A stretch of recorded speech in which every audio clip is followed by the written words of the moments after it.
Okay, I think we'll get moving. Hopefully we'll get some more people through as they make their way back from the sunshine and the daylight.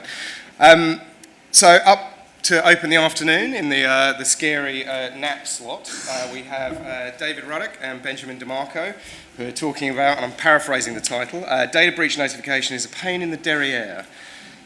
So David is from Solace Security here in Australia.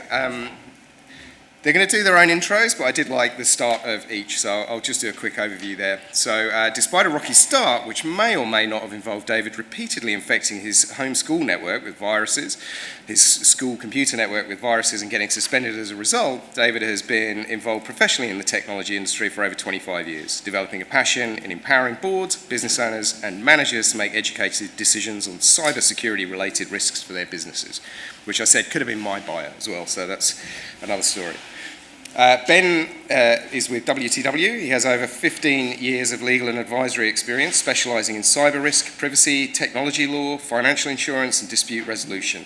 He's acted in over 300 data breaches, providing triage, privacy, strategic and claim support to companies. So if you could welcome them to the stage.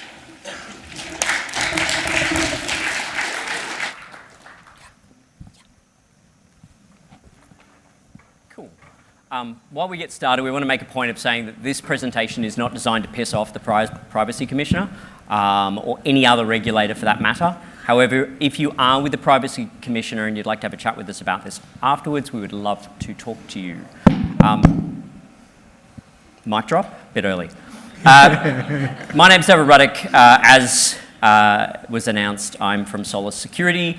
I have spent 25 odd years in the industry.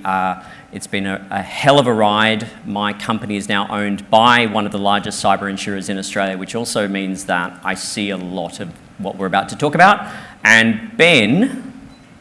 So my primary role today here is to make David look good and intelligent. So that should be nice and easy. As was mentioned before, my background was in the law, working here in the US and also in London. Similar to David, lots of different perspectives. So WTW does a lot of insurance work. We do a lot of advisory work. Also very much in the technology governance and the emerging risk space. So we'll try and give you some interesting perspectives as we go through. Yeah, one of my first official data breaches was with Ben, but then he decided to go on a sabbatical and leave me in the middle of it. Not that I'm bitter. Okay, so day zero, you've been hacked. What happens next? If you have cyber insurance, and I keep hearing that it's hard to get, you're going to call your insurer and they're going to roll out incident response, and then forensics is going to work on getting you a report. If you're lucky, after a couple of weeks, you'll have a forensics report, and the forensics report is probably going to tell you something along the lines of, you've had a data breach, some of your data has been exfiltrated or accessed, or maybe they've just been in for so long that they feel they can't say no. Well, my favourite, there's not enough forensic artefacts to determine exactly what's happened, so... Those log files were deleted, yeah. So, Ben, first question. What constitutes an eligible data breach?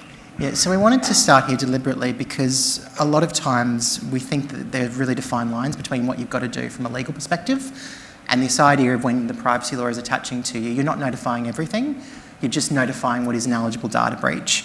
And that ties to the concept of whether the breach is going to cause a serious risk of harm for impacted data subjects. And even when I say that sentence, you can hear all these subjective words that I'm putting out there. So there's a lot of nuance, there's lots and lots of different processes. There isn't clear guidelines. And one of the things we'll talk about today is the fact that vendors inject a lot of their own views and a lot of their own perspectives into this. And because of that, we can get a lot of confusion if we're not very careful. Second question, when does the timer start? So this is a really important thing to highlight. So we talk about the timer starting from that point of awareness, and it's not just when you've actually affirmatively confirmed that the malicious actor has touched XYZ resource of things have been extracted. It's when you have an awareness around the exposure. So for example, they're in the environment, they've got elements of command and control.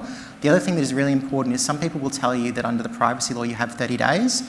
That's not true, that's not remotely close to the truth. It is as soon as possible within 30 days, and both here and overseas, there's a lot of focus on regulators around unnecessarily delay that occurs during the notification process.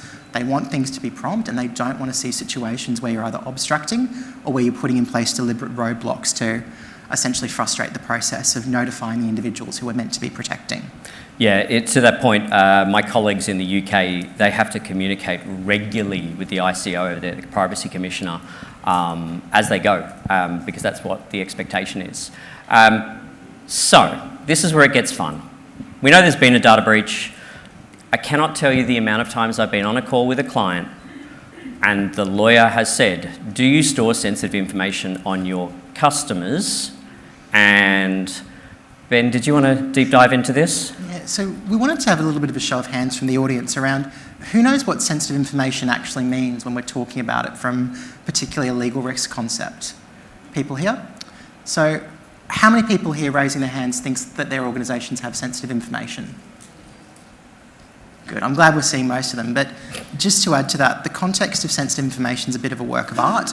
So it's things we normally think about, health, biometric information, but it can be information about your affiliations with an association or with a trade union. It can go towards your ethnic background, it can go towards your religious background. And because we have a lot of these very abstract concepts of what might or might not be sensitive information, a data record could be mixed. It could refer to a whole bunch of these things.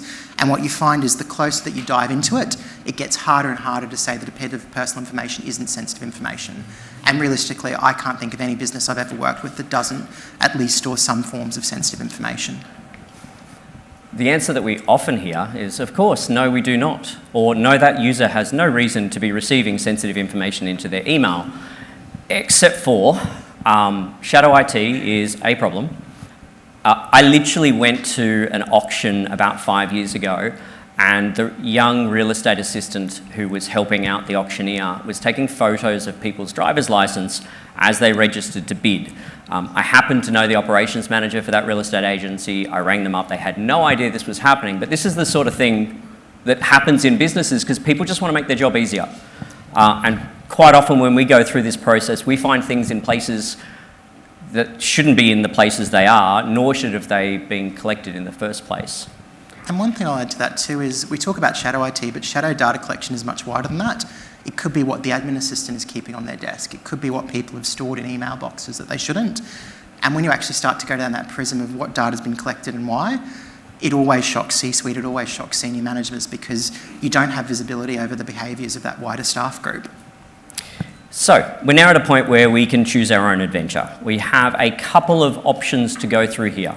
Number one, let's rush out and notify everyone fast and make the regulators happy, and probably stress people the F out because it's going to be pretty broad and it's not going to really help.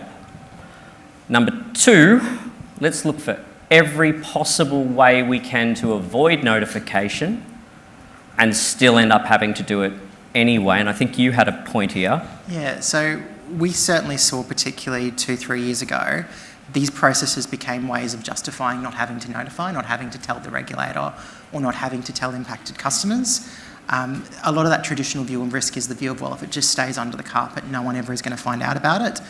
I think that is a fundamentally terrible strategy in the current cyber threat landscape because things will turn up on the dark web, things will turn up with third parties. There's this whole focus now on the micro-social engineering for impacted data subjects. You can't hide this. So the notion has got to be, don't be over-elaborate in terms of not notifying, and when you're actually getting to a point where you think it is going to be, just focus on that. Don't waste time.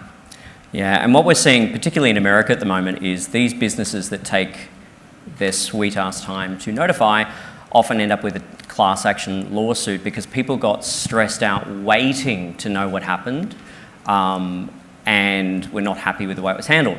So the clear, obvious path then is maybe we should take a concerted effort to go through and, with confidence, notify our potentially affected individuals. And you would think that's the right answer, but is it? So let's go through the process of data mining. Data mining is what happens after you've had a data breach, where we go and work out who we need to notify and what we need to tell them. Phase one is the first part, which is basically we're going to get some quotes from data mining vendors, and if you don't understand the value of a service you're paying for, you will always go for the cheapest price. Data mining vendors know this, and so they will typically quote pretty low to get you work. But if you have a look at this line here, it talks about the fact that there are certain file types that have to be handled in a very specific way. This is an American quote. Yes, that is $300 and something thousand as a cost for it. The quotes are usually based off the amount of data you have and then what they call a detection rate, which is how many percentage of the documents are likely to have sensitive data. But this caveat for complex data or programmatic extensions is where they suddenly raise the rate. And if you start reading through their T&Cs, it's talking about everything from documents that have more than 5 data labels on it, Excel spreadsheets, database files. Like, this stuff is easy to suck the data out of when it's structured, yet that's where they raise their price up. So, just one thing I'll add too, a certain trend we've seen in this space here is there's a lot more phasing now too. So the idea is this quote showed you might have 4 or 5 phases to get to the end. Often you might know about phase 1 or phase 2, but unless you've got an end-to-end idea of what the total process might cost, you'll make some very poor decisions in terms of which vendor to select and who to work with. 100%. I've only looked at it from 2 phases, but yes, some of the vendors all have, it's not an apples for apples comparison when we look at these things. The next part is you've got to send a copy of your data to that vendor. So if you've got 500 gig of data that's been exposed, you're sending that 500 gig to them. Your IT team, internal or external, are going to drag their feet. Maybe they're on holidays. Maybe your bandwidth is pretty limited and you can only send it on weekends or weeknights. We do not want to get a copy of it on a hard drive because those things get lost in the post and that's a problem. So we're going to wait. And finally, we're going to get the data. The vendor is then going to use what are traditionally e-discovery tools because they've spent a bucket load on this stuff. Do people here understand what e-discovery means and what it refers to? Yeah, it's a good point. Yeah, so just very, very quickly, in the litigation realm and in the litigation space, it's very important how we prepare documents, how we're going to deliver evidence. And we used a lot of these e-discovery tools as a way of being able to organise, work out what needed to be disclosed and manage a lot of court processes. So they're good at kind of high-level analysis, they're good at helping you put them together in an end-to-end perspective, but they were never designed to do this type of risk of harm assessment or individual labelling of multiple documents. Yeah, and for those that can see the spreadsheet, that's just regexes and keyword terms. And what you get back from this is how many times did those keywords appear in the documents? What you're not being told is how many people are affected and what types of documents were affected. But this is the industry standard based on the way things work. And it's probably fair to say they don't want to tell you that yet because you need to go through the manual review process with them. We're going to scare the pants off you first so that you actually have a reason to go into part 2. So part 2 is where we're actually going to do the manual review. The first part that's going to happen though is you're going to have a big debate about whether or not we actually even need to justify this. And the debate is going to be between the client, the lawyer, and the insurer. Yeah, and again, what we want to do is we want you to understand some of the messaging and some of the dynamics that go on. So a lawyer will tell you need to do this assessment because of issues around the Privacy Act, the increased regulatory focus, some of the reforms that are going on.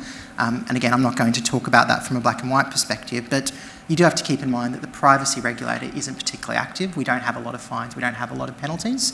So there are a lot of these risk decisions that the business itself wants to do. But the thing that I'm seeing much more and more is that the problem now is we don't have a tied-up ecosystem. If you've got a data breach, the malicious actor is probably going to try and publish it in some form or probably trying to leverage it. So really, if we're taking a pure risk perspective, just looking at that, we have to understand what they did, what they took. And I think those are the types of behaviours that we're hoping more and more organisations will adopt over the next couple of years. Yeah, and to that point, so I do data mining for global, so US, Canada, UK, and Australia. And in America, because every state has a different law, they are actually having some fines over there. So there's, these timelines get really, really fine. Could I get you to go back a slide? Because that's actually a really important point. We'll come to it, but you'll see with some of these outputs that we shared with you, it talks about things like PHI, PII. They're actually all terms of art from US legislation. So PHI, health information, refers to HIPAA, which is a US law to deal with health entities. PII is the definition that they use for personal information in a number of the US regulatory frameworks. So a lot of the things that you actually get from some of these vendors, they're not even tied to Australian law. Correct. It's just these are generic approaches that we've taken because we first had to do it in the US, so we've adopted that language. Correct. The other thing to question though, Ben, why don't insurers, and I'm not going to answer this one, but why don't insurers like data mining? So I mentioned I'm here to make David look good, and that includes answering questions that I you can't might not answer. necessarily want to talk about. What I think is really interesting is insurers have a very granular view of what causes loss, what causes harm. So again, when organisations are experiencing major cyber events and huge losses, insurers feel that pain pretty immediately because they have to pay out from their books. And they've also got a really good idea of expenses that are blowing up and expenses that might be inconsistent with what we saw before. And I do think data mining is one of these processes where you can over-engineer it very, very quickly. There's one example I'm going to refer to, which is an anonymised incident from about 18 months ago, where there was a data mining process, Big Four consulting firm comes in, and they have basically 40 consultants going through a manual review process of what the output is. They reclassified between 2 to 3%, so there was a little bit of change. But for that, the additional incident response costs were over $3 million. And that's the types of shocks that we can talk about here. So I think insurers have a degree of cynicism. I also think they know about some of the limitations that exist within data mining processes. And really, in a lot of situations, some of the steps we go through in data mining, we short circuit at the end anyway, because you're not going to build like a granular communication channel for 100 different user groups. Really, often there might be 2 or 3 different comm streams that we're going to run through. Sure. When we actually get on to the capturing of said data, for the vast majority of these vendors, it is a bums-on-seat equation.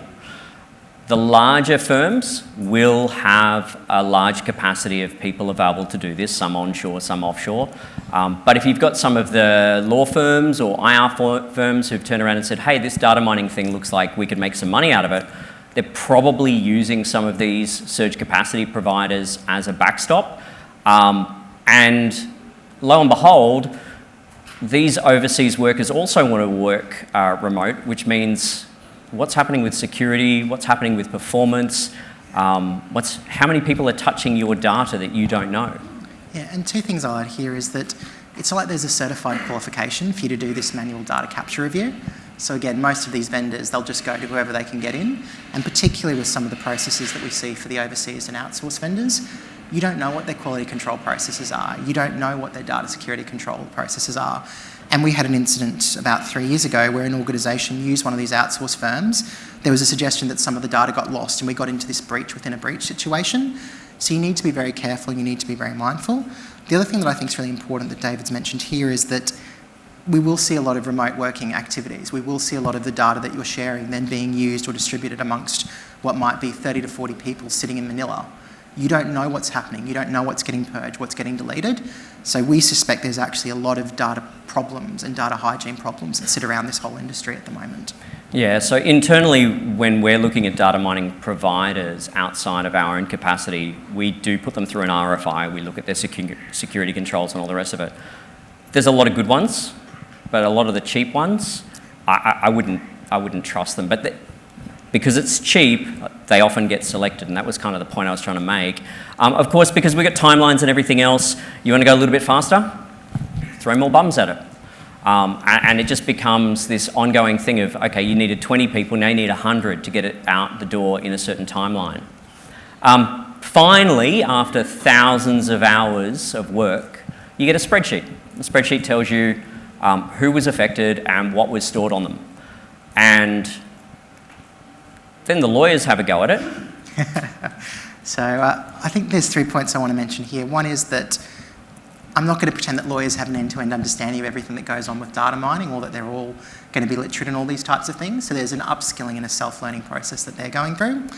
The second thing is once we're taking this legal lens and we're trying to understand what's going on, I need to think about the context of the requirements under the regulatory regimes. So how do I take this spreadsheet and think about, well, what's the risk of harm?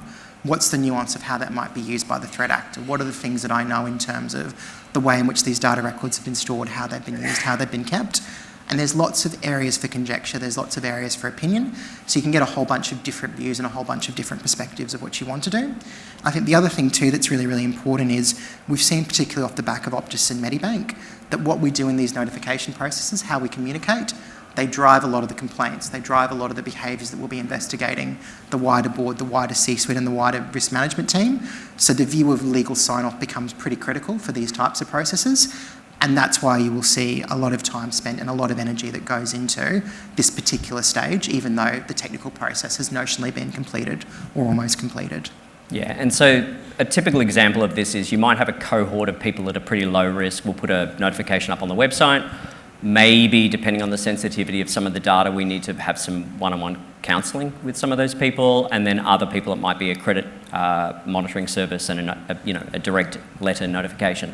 So finally, one last thing I should add there is we talk a lot about notifying the individuals, but the regulatory notification is important because they're going to ask you a whole bunch of questions. How did the breach happen? What did you know? Why were you holding these records? And so we often want to have that stitched up story ready to go, because otherwise we can be taken down some very uncomfortable pathways as the regulator continues their investigations. Yeah. Finally, you as the potentially affected individual get a notification, and at this point in our example scenario, we're at day 70. So Ben? Yeah. So in terms of leading questions, there must be some type of better way to do this process. There might be some lessons learned we can share. What do you think, David?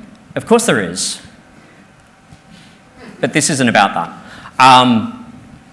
The part of the problem that we want to highlight, one of them, is the amount of steps that go through this process and where it can all go wrong and where it all gets delayed. There are delays everywhere. I think you wanted to add to this. Yeah, and the two things I want to add is I'd never seen a process set out before I saw this slide that talks about it end-to-end. We're very, very piecemeal. A forensic will tell you about their stage 1 review. They might even tell you about some of the additional steps that they might be doing. A law firm will tell you about what they'll do through the initial steps. But unless you've got visibility of everything that's happening from a workflow from an end-to-end perspective, each of these can be shocks for you. It might be from a financial perspective, it might be from a timing perspective or a process perspective. And one of the big messages that we want to get across today is there's not enough understanding within the wider community of what this needs to look like. And if you're not asking questions, if you're not driving the outcome, you become a passenger and you can often be stuck with a lot of the bad outcomes that can come from these processes breaking. Yeah, 100%. So ultimately what we're trying to highlight as well is we've got this balancing act, right? Like on the one hand, we've got regulators and timers and all these things, and people are worried about fines, and on the other hand, we don't want to rush out too quickly and end up stressing out our cohort, nor do we want to take out too long and end up also causing harm. So there's a fine line in doing this properly. Can I just add one final comment here? I think it's important for all of you to be aware that the ecosystem's also changed a bit in that directors, boards and senior management are really, really scared now about what will happen off the back of a Medibank or off the back of an Optus. They want high levels of assurance. They want a lot of that independent sign-off. And you will be challenged more and more about why did we take this step? Is this the right step? And where does all that strategy come together? So we have to be really joined up to be able to answer those problems. Yeah, I mean, anyone who's worked in incident response here knows that within a day you're being asked by the board, can we have an update? We haven't even rolled tools. The real problem, though, is we've got a data governance problem, right? We don't control what we store, where we store it, how we store it, what we label. And for most SMBs and SMEs, they're not going to do it. Yeah, and two things I'll add is data governance is a buzzword again, so particularly in the context of what we're doing with AI, ML, generative AI. But what's really, really interesting is a lot of the data governance processes can be quite theoretical. What I think is really powerful in the context of a cyber event is a cyber event tells you where your data governance has worked or hasn't.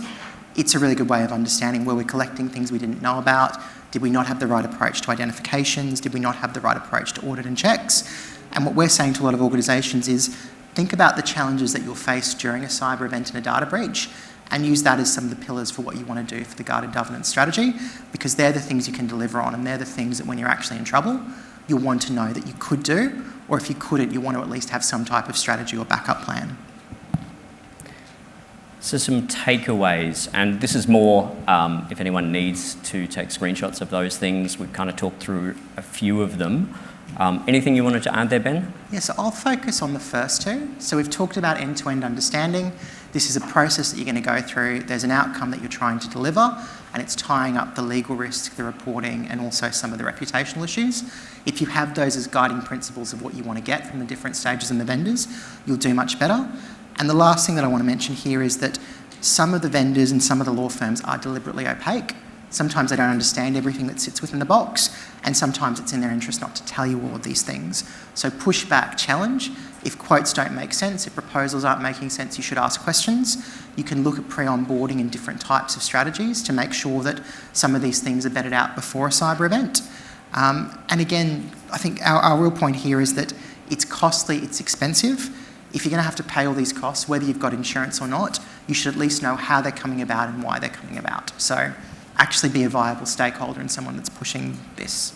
Yeah, and I mean, there are some of the new cloud platforms, not that new, which allow you to do data tagging and categorization, but I don't think most businesses, at least the ones when we're doing investigations, they're all on-prem servers, so that technology doesn't exist to do what we need to do. And it's not like it does exist, but they don't use it. It's not like we're taking data classification down to the individual mailboxes and individual email records. And when you think about it, for small businesses, 80% of what they face is still BEC compromises. Yeah. So I always find it fascinating that even at that type of level, you don't have an understanding of what's the most sensitive data that these mailboxes are storing, because I'll tell you, 9 times out of 10, that's the stuff you have to look at during a data breach process. And the other side of it is the low-hanging fruit. We talked about data governance, but it's also to do with your vendors. When you onboard them, are you actually stepping through a process of identifying what they're going to do?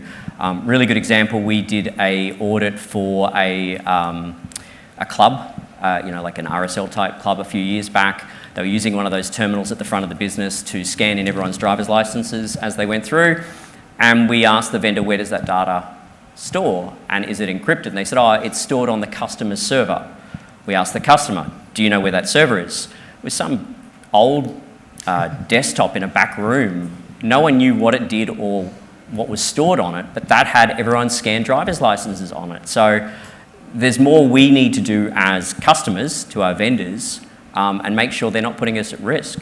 Yeah, and the 2 things I'll quickly mention here is, we couldn't talk a lot about it today, but third parties are still where a huge amount of Australian data breaches come from, and that lack of visibility over what is the third party storing, why are they holding it, how long do they keep it for, is without question one of the biggest drivers of incident response costs that we see.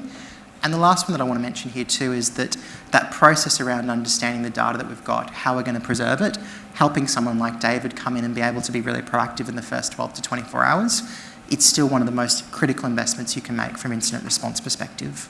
I like how you rammed that back in at the end to make me look good. Thanks, dude. I'm glad we've got the bow ties working finally. Any questions? Yeah, so... Am I on? Have I broken it? There we go. The questions are moderated through the app, so if you've got anything to submit, please pop it through the app. We do have a few already, gentlemen. So I'll start with one of mine because I'm an egomaniac. If you were to provide advice to a hypothetical e-script company around fast initial communications and subsequent radio silence, what would it be? I'll have 2 goes. I think the really interesting thing at the moment is that a comm strategy can't be put together on the fly. We do a lot of tabletops, we do a lot of board and a lot of strategic work.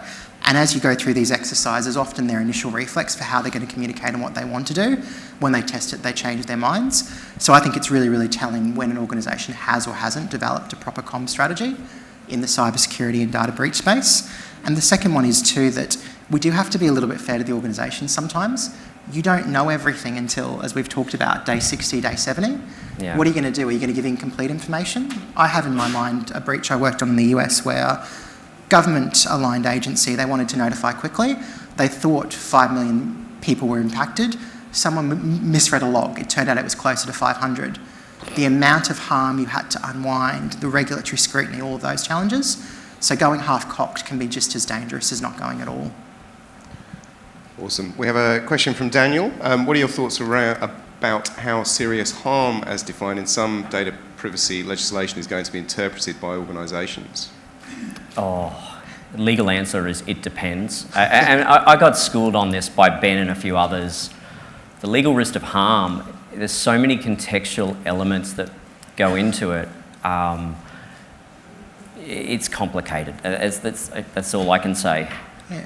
The 2 things I'll add is we often forget with the risk of harm, we're talking about the risk of a malicious actor actually doing something bad. Their behaviours change. Some of the frauds that we're seeing now off the back with particularly some of the Gen AI tools and services they're using, they're not what we saw 3 or 4 years ago.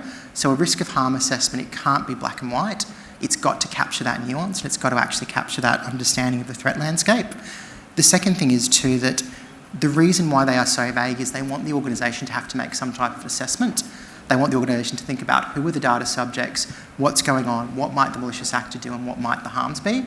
So yeah, it's very, very frustrating for you when you go through these processes, but the way the legislation is calibrated is not by accident, and it's about the responsibility of the organisation because you collected the data. So again, you've got the consequences of what happens if it's misused. Yeah, I remember Ben actually told me an example. I think it was a hotel or maybe it was a doctor, but the information that was exposed in itself could not be used, to create fraud or whatever, but knowing that that person had been to that place could be used against them. So it depends. I have a pair of questions from Trinity, which are sort of interrelated. How do you ensure the organisation understands how third-party processing activities and data collection impact notification requirements in different legislations? And sort of the extension to that is, do you have tips around tackling the shadow data collection practices within organisations? Don't make security too hard or people will, implement their own thing. Yeah, I mean, human nature is if I can find a way to do my job easier, I'm going to do it. The first part was about the third-party vendor and data processors. Yeah, and particularly, I guess, data sovereignty is a subtext there as well, but local and international legislation was specifically mentioned. Yeah, I mean, it comes down to the contracts and reading them, right? Like, when we go through the process, we're looking at who else will they use. They're not allowed to put anyone else on panel without us knowing. What are the regulatory obligations of those countries? Yeah. Yeah. Who's left holding the basket if they breach their agreement with you, but ultimately you're the organisation making So this is the important thing. If you've collected the data, it's your problem. Yeah. The laws attach at the moment of collection or when it comes into your hands, and it's the same here and under a lot of foreign laws. Give it to a third party, process it however you want. You don't wash yourself of that problem. All you have with third parties is you have the contractual right to call on the agreement for breaches and things like that. And what we often say to organisations is think about it in terms of that lens. If you are giving a third party your data, and if you still have the underlying liability and exposure, what do you want to see from them? And then you can start to ask proper questions about their breach response practices, their data handling practices, how cyber secure they are. But it's the same thing with some of the cloud things you and I have been talking about. People think it's out of sight, out of mind. That's just not how it works. Once it's your data, you can't just divorce yourself from the obligations that came with it. Yeah, and I think in the last 6 to 12 months, we've seen instances where due diligence wasn't applied properly to other people that were working on a particular whatever, and that's the reason that a data breach occurred. And one thing I mentioned too is we see with a lot of our organisations this idea of securing third parties is almost a different work stream, and I think right now managed services, we've historically got them to do everything. I actually think managed cybersecurity services are a different function. So if you're worried about that vendor and that outsourced process, it's not the vendor that you want to bring in, it's someone independent who's going to view that, who's understanding the system and what you're sharing with them, that will give you a much better outcome. Awesome. We have a bit of a practical question from Peter, which is, do you have any examples of inefficient processes that can dramatically increase the response costs? Custom databases that no one else knows the format of. We had this one actually in America, and they sent us the data, and it was in a format we didn't understand. But what they told us is that it had SSN, social security numbers in it. It was a text file, so it was like not a structured file, but just a text file, but it had certain formatting. And on face value, comparing a social security number to a telephone number, it can be a little bit interesting. And then we had to go back after they provide us the schema. So any custom database format is where it all gets complicated. Please don't write your own database formats. And I'll just say a lack of processes to actually do either de-identification or deletion of data.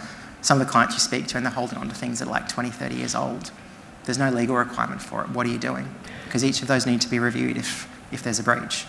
Yeah, we had one of the major accounting, small to medium business accounting packages early on when they went cloud, got hacked.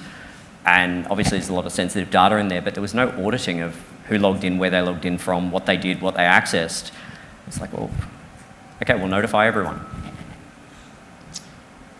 Okay, we have probably two we can squeeze in. One from Gerhard, which is, what's the best strategy to deal with a data breach that occurred years ago and you can't really validate the access or impact? Do you want me to go? Yeah. you still got to justify it. If you've got a suspicious data breach and you've got data that could run at the wild at any point in time, don't just stick your head in the sand and pray. No, don't brush on anything. No, Okay. but again, and there's a lot of corporates that still think that way, but you can't be confident now that data records won't suddenly surface on the dark web, or that a reporter won't give you a call at 5 p.m. on a Friday asking X, Y, Z. So you've got to actually investigate it and deal with it properly. And also the question is, if you've got a suspicious data breach from 3-4 years ago, what are the cybersecurity processes that actually broke down to let that happen? Because you're probably talking about something that's a bit more of a systemic failure. Awesome. A purely self-serving one from me. As an organisation, we've defensively aligned with GDPR EU as the current gold standard, with the hope that the ROPA that we've built and the processes will be adequate or equivalent here. Is that still a fair strategy with the recent changes? I think you've got to think about worst case scenario. We're definitely seeing that in America as well. Like, we do a lot of GDPR stuff. We do a lot of American. You want to be able to get through this process as quickly as possible. The demonstration here is it's slow. And as regulators do turn up the screws, better to align with something that's super tight and hope you can relax a bit. Yeah, so GDPR alignment definitely made sense 2-3 years ago, but what we're seeing now is we're seeing a number of the US regimes, some of the things we're talking about with our privacy reforms that go beyond GDPR. So yeah, pick your poison, but just don't naturally assume that it means you're complying with the local laws, because more and more we actually think it's going to be an integrated approach of year on year new things will come in and you'll need to readapt what you're doing from a legal compliance setting. Fantastic. Thank you very much. If you could all join me in thanking Benjamin and David.